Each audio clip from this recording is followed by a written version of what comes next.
அன்பானவர்களே, அன்பு வணக்கங்கள்.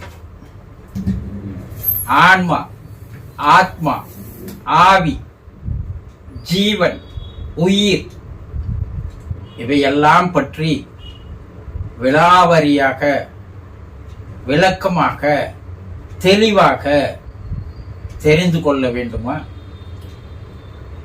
இறந்த பின்பு அந்த ஆத்மா எங்கே செல்கிறது? ஆவி உலகம் என்ற ஒரு இடத்திற்கு அந்த ஆத்மா செல்கிறது. அங்கே அந்த ஆத்மாவுடைய நிலை என்னவாக இருக்கும்? அந்த ஆத்மா சாந்தி அடைய வேண்டும் அல்லவா? ஆன்ம சாந்தி என்றால் என்ன? அதை எப்படி அடைய செய்வது? அப்படி ஆன்ம சாந்தி அடையவில்லை என்றால் அதனால் நமக்கு என்னவெல்லாம் பாதிப்புகள் வரும்?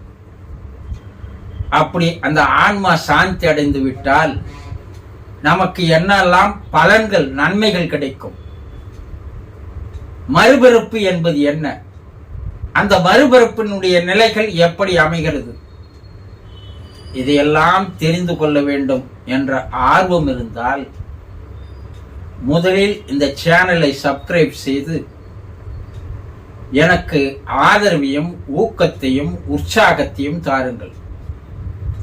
இதுவரை நீங்கள் கேட்டிராத, படித்திராத, தெரிந்திராத பல விஷயங்கள் உங்களுக்கு தெரிய வரும்.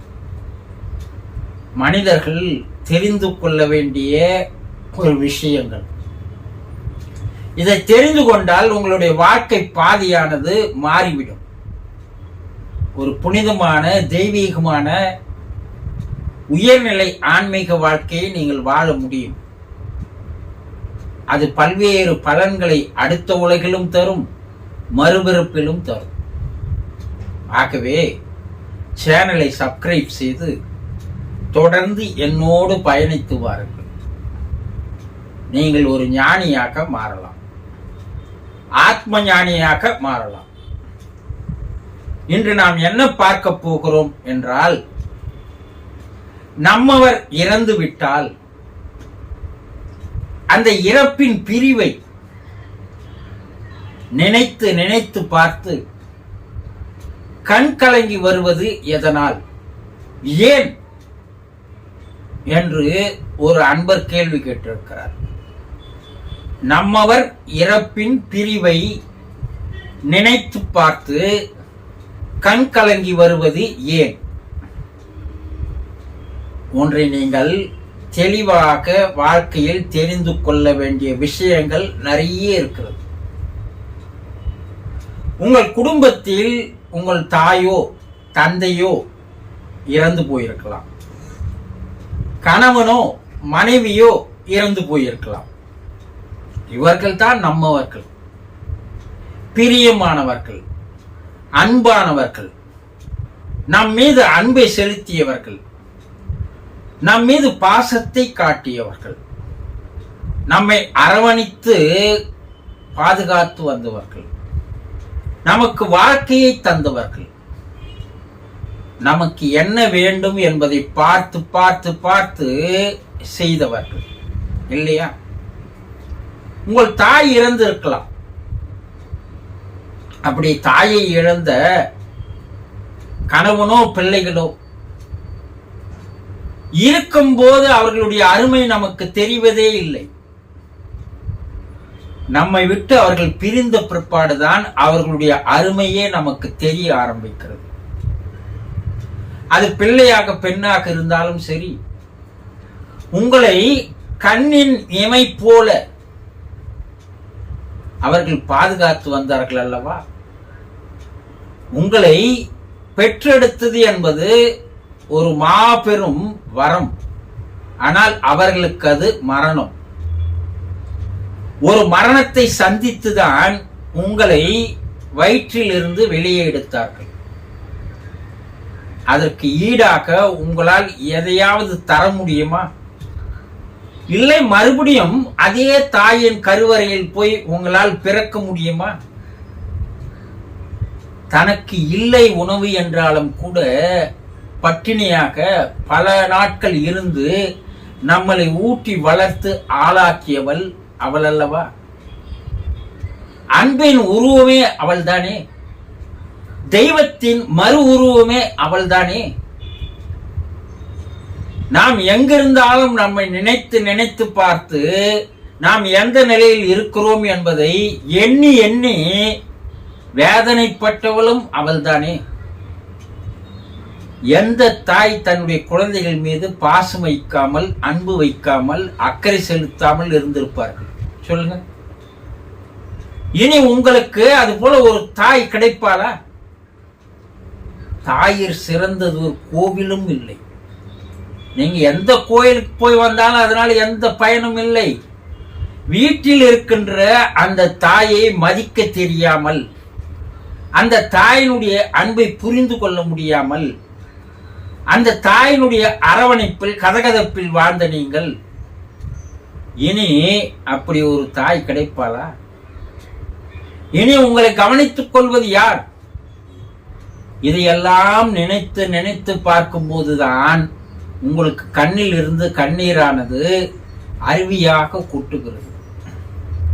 உங்கள் மனமானது நாள்தோறும், நிமிடந்தோறும், மணிதோறும் அவளை நினைத்து நினைத்து நினைத்து பார்த்து அந்த துயரத்தில் இருந்து, அந்த துக்கத்தில் இருந்து, அந்த பிரிவில் இருந்து உங்களால் வெளியே வர முடியவில்லை இல்லையா?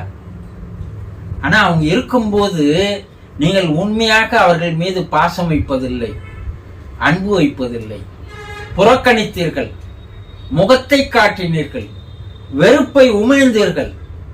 இருந்தாலும் அந்த தாய் உங்களை பாதுகாத்தாள் அல்லவா?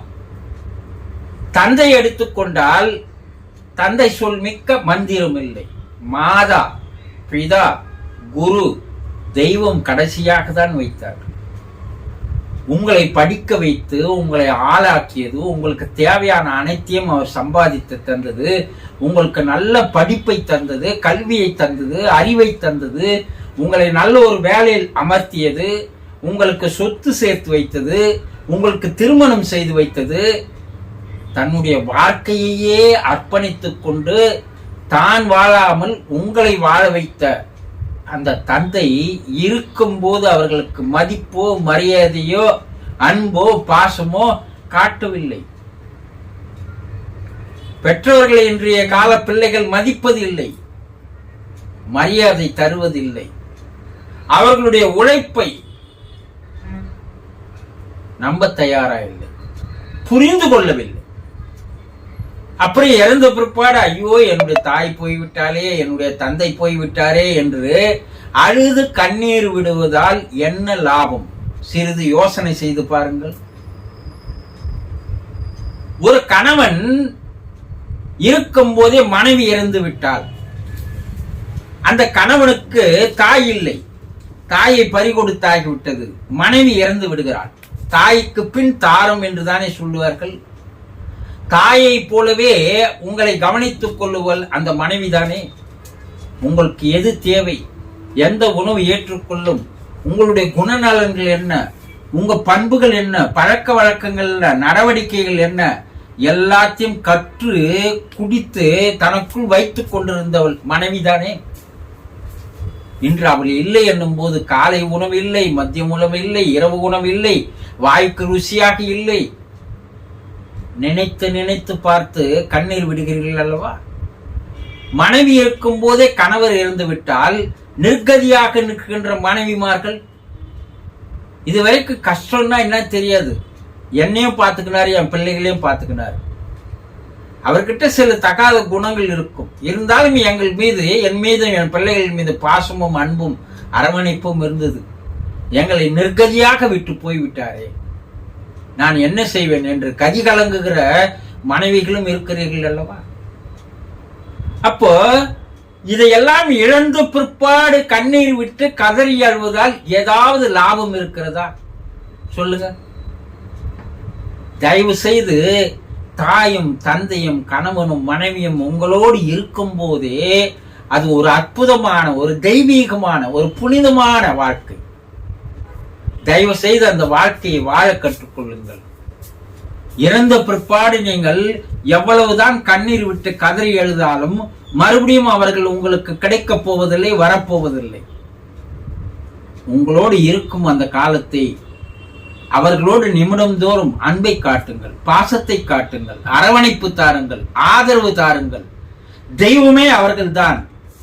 அந்த தெய்வம் உங்களுக்கு என்ன வேண்டுமோ அனைத்தையும் அவர்கள் மூலமாக நிறைவேற்றி தரும். இதை சரியான முறையில் நீங்கள் செய்தீர்களானால் அந்த தாயோ தந்தையோ கணவனோ மனைவியோ இறந்து போனால் கூட அந்த ஆன்மா சாந்தி அடைவதற்கு, சந்தோஷமாக சாந்தி அடைவதற்கு மனப்பக்குவம் அவர்களுக்கு இருக்கும். அதே நேரத்தில் அவர்கள் உங்களை கண்ணுக்கு தெரியாமல் பாதுகாப்பார்கள், பல்வேறு நல்ல வாய்ப்புகளை உங்களுக்கு தருவார்கள். உங்களை வாழ்க்கையில் மேலும் மேலும் மேலும் உயர்த்துவதற்குண்டான சந்தர்ப்ப சூழ்நிலை வாய்ப்புகளை அவர்கள் ஏற்படுத்தி தருவார்கள். தெய்வமாக இருப்பார்கள், உங்களை தெய்வமாக பாதுகாப்பார்கள். ஆக பிரிந்த பின் கண்ணீர் விட்டு அழுவதால் எந்த பயனும் இல்லை. இருக்கும்போது அந்த தெய்வங்களை வழிபடுங்கள், ஒரு அன்பு காட்டுங்கள், ஒரு பாசத்தை காட்டுங்கள், ஒரு அரவணைப்பை தாருங்கள். அவர்கள் மனம் குளிர்ந்தால் உங்களுடைய வாழ்க்கை மிக மிக மிக நல்ல வாழ்க்கையாக அமையும். புரிந்து கொண்டீர்களா? சந்தோஷம்.